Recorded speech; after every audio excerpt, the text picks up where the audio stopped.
Mike, question: is it possible? Just hold on for a second. Just in an imaginary situation, is it possible for Josh Allen to be a 2-time MVP back to back? Is it possible? I didn't say probable, but is it possible? Could he win it again this year? If he won MVP again this year, I'd be a little disappointed. Wow. Yeah. For real? Yeah. I think I've been seeing extraordinary quarterback play from other quarterbacks who I didn't think would actually shine this year. Okay. So much that it's like, how could we give him the MVP when we got Drake May in his second year leading the Patriots, who barely won 3 games last year, to a 9-2 record right now? And it's that's why I said, like, when you're like, oh, the Denver Broncos, and I'm like, is their quarterback MVP candidate? No. Running back? No. Wide receiver? No. What if I ask you the same question about New England? Is their quarterback MVP candidate? Yes. We could end it right there. We don't need to worry about anybody else. Yeah. So he has been the anchor for that team the entire way. He hasn't had to get bailed out by the defense, like the Denver Broncos do, or bailed out by the kicker. Drake May has been playing great football. So I would easily say, if they gave it to Josh Allen, I'd be disappointing it in the board, or whoever is responsible for voting, the people voting. That would be favoritism. Like, really? You're going to give it to Josh Allen when I've seen him lose games because of bad quarterback play? You get what I'm saying?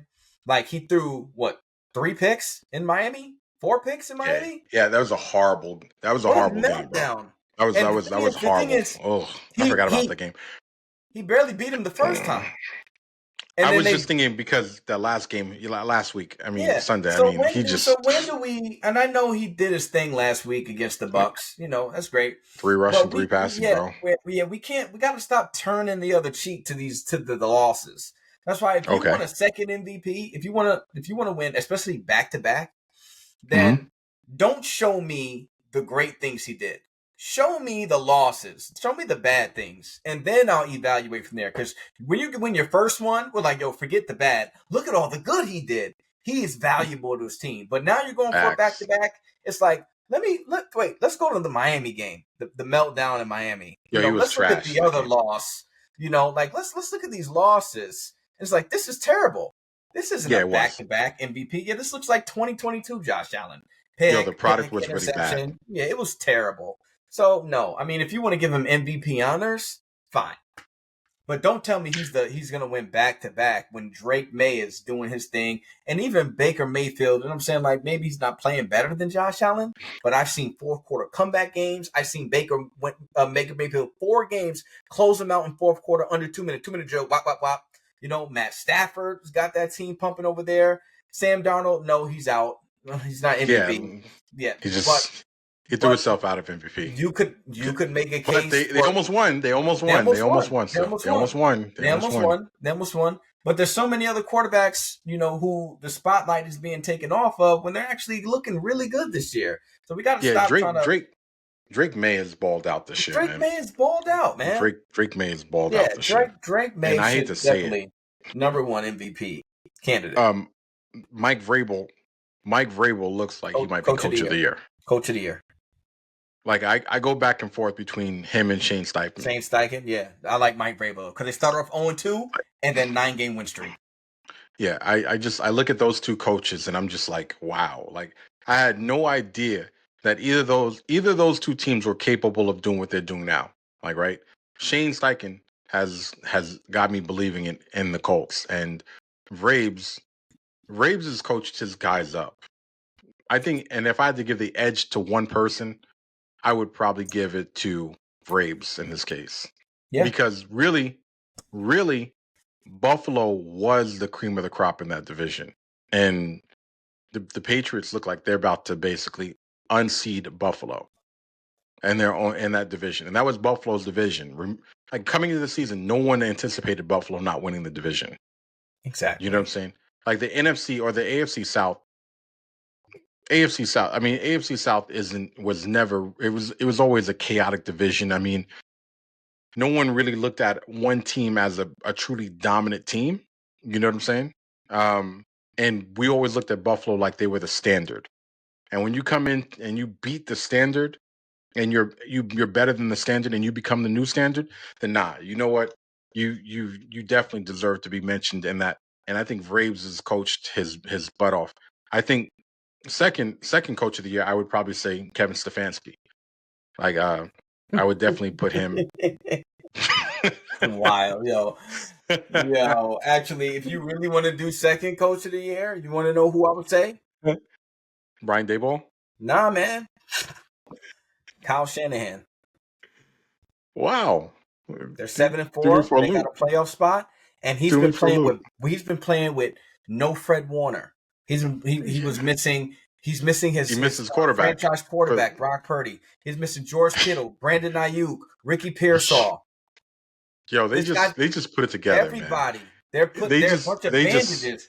Bro, he's playing with a bunch of practice squad guys, and they beat the Rams like they're beating teams. There are certain head coaches that just put it together, man. You know what? Like he puts it together. Mm-hmm. Like, you know what? Like, San Francisco is never going to be an easy out as long as he's there. Nope, never. Mm-hmm. It doesn't matter what personnel.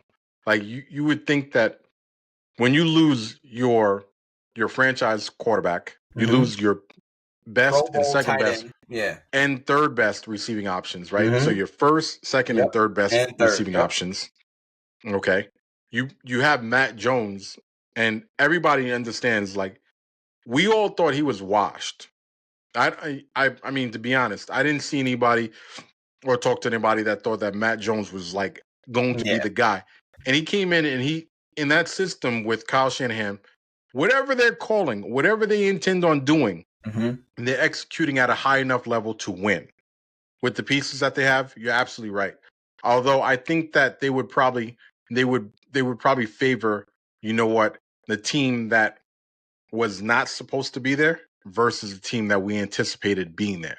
You know what I'm saying? Like, no one anticipated New England, and no one damn sure didn't anticipate, you know what, the Colts. No one anticipated the talk for the Colts is Anthony Richardson going to be the starter. Daniel Jones, is he gonna be the starter? Like, and it was like the choice between a rock and a hard place. You know what I'm saying? No one really gave any credence to either one of those guys actually being bona fide. And what we found out is that Jonathan Taylor is everything that Jonathan Taylor is. We also found out that, you know what, Michael Pittman, you better not basically play Michael Pittman man coverage without help. And Daniel Jones can basically do more than just basically dink and dunk down the field. So that's another reason why I can't give Josh Allen. And you know what? This might be the first year where, depending upon how the season ends, where maybe a quarterback doesn't win MVP. Because you really haven't seen any outstanding quarterback play, right? I mean, like, Drake May hasn't been lights out. Like, hasn't been anything like we haven't seen before. Season, yeah, exactly, right. But Jonathan Taylor, running back, Jonathan Taylor, wide receiver, Jackson Smith-Njigba. So that was my like. So if Cleveland had a winning record right now, I would say Myles Garrett, MVP. Yeah, because what he's doing on the field, like, the MVP is supposed to go to the most valuable player. I just want to say something. It's hard to say, you know what would Cleveland be without Myles Garrett, because they're only a 2-win team. But when the guy has had 10 sacks in 3 games, 10 sacks, or what is it, 10 or 11 sacks in 3 games? Yo, he had 4 sacks on Lamar Jackson. He had 5 in New England on the 26th. Stop. The next week, then the next week, 4 on Lamar. He has 15 sacks for the season, Jonathan. Stop. 5 sacks, 4 sacks, 2. Like, he has 15 sacks. And let's not even talk about how many pressures. But he has 15 sacks for the. Okay, so he's DPOY automatically.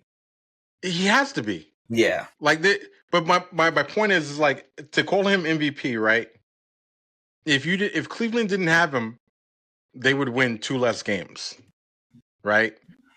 So I mean, at this point in time, Cleveland would be 0 10, 0-11 versus 2-8, right? Is So he what I'm worth saying 40? is like Is he worth the $40 million they gave him? Myles Garrett is worth whatever you want, whatever he I asks, would pay redo him. my contract after this year. Like, yo, we need to What talk. Myles Garrett gets quarterback money. And he's Like only 29. like He's 29. just give him the bag. Give Don't him the bag. like. But see, this is my problem, right? Here's my thing. We don't allow, like, when we say MVP.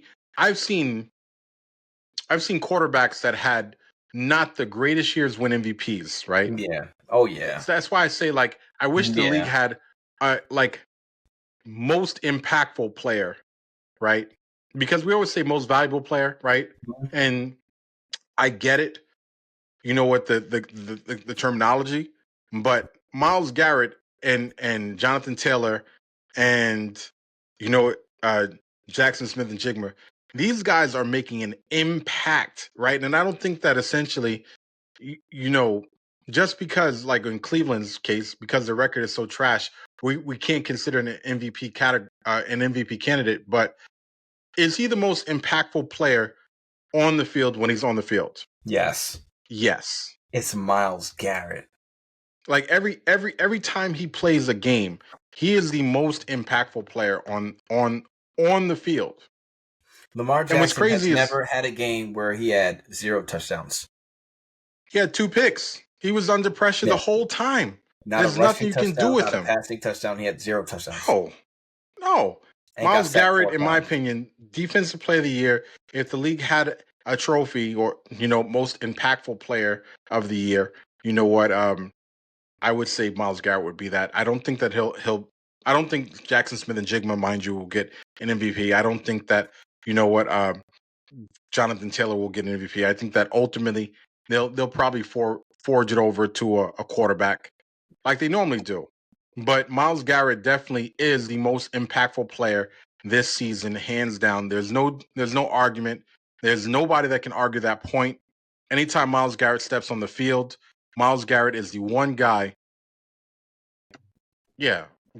I mean, what do you do with that guy? What do you do with that guy? Is that? I'll tell you what you do. Is that legal? Is that legal to even look like that? By the way, Jonathan, I'll tell you what to do. Just smack it. Yeah. So, matter of fact, now that Pops is here, we're gonna revisit something you said. Okay. All right. No, we're gonna revisit. No. I have no earphones on tonight. Okay. No earphones on tonight is because I watched your guys' show without me, and as much as my life has been spent keeping him from you and safe, when I'm gone, typically both of you get together and it's just slam pop, slam dad, slam him, slander him, beat him up, bam, bam. I spent my whole Jonathan, leave your brother alone. Jonathan, stop bothering your brother. And you would think that my youngest son, my middle son, would be like, you know what? I'm not going to let you talk about dad like that, John. I'm not going to let you talk about him like that. I'm a defender. Yeah, see, yeah. See, you have your headphones? So bogus. This is so bogus. I couldn't believe I was hearing it. I was like, this is incredible. Like, now one of you is like, well, Dad's not here, John. I'm not going to let you talk about dad like that. I'm not going to do that. We're not going to do that, Dad. No. Oh, Dad. Oh, yeah. And the promos and the this and the that. I'm like, what? They're going to talk about me like this? Like, the minute I'm gone, it's like you two are like, ooh, okay. That was the biggest boomer rant I've heard in like do you have your headphones? That thing was just like, it was bubbling. It was like, just get it out. Let it all out, Pop. Let it all out. Let it all out. Do you have your headphones? Yeah. All right, yeah, because when we talk, I can hear it echoing back through. Oh, okay. I'm sorry. Yeah. Let me turn the echo. I do have my headphones. I can put them on. Yeah. I've got my what I will say, Pop, is that your son. Hold on, John. You gotta wait for him to put his headphones, because when you speak, it goes through the speakers back through the mic. All right, there you go. You good there? No, not yet. Hold on a second. I gotta jack in a cord here. I have an old. He's got to Google where to put the headphones jack in. My man has on a Long John shirt, yo. Okay, there we go. Thermals. Better? Turn your volume up. I can hear you, Pop. Is that better? Turn your volume up, Pop. Okay. He's like when I go like the first day into the classroom. He had to go to the Google and take a look. I have to sign off and sign back. And then sign back in. All right, Turn. You that's have fine. headphones. Right. So That's fine, Pop. We'll wait for you. Yeah. Anyway, nah. That was definitely an oatmeal moment, bro. Looking like something out of Green Mile. This moment has been sponsored by Quaker Oats. Yeah. Uncle Ben. Yo, you're foul, bro. That's your father.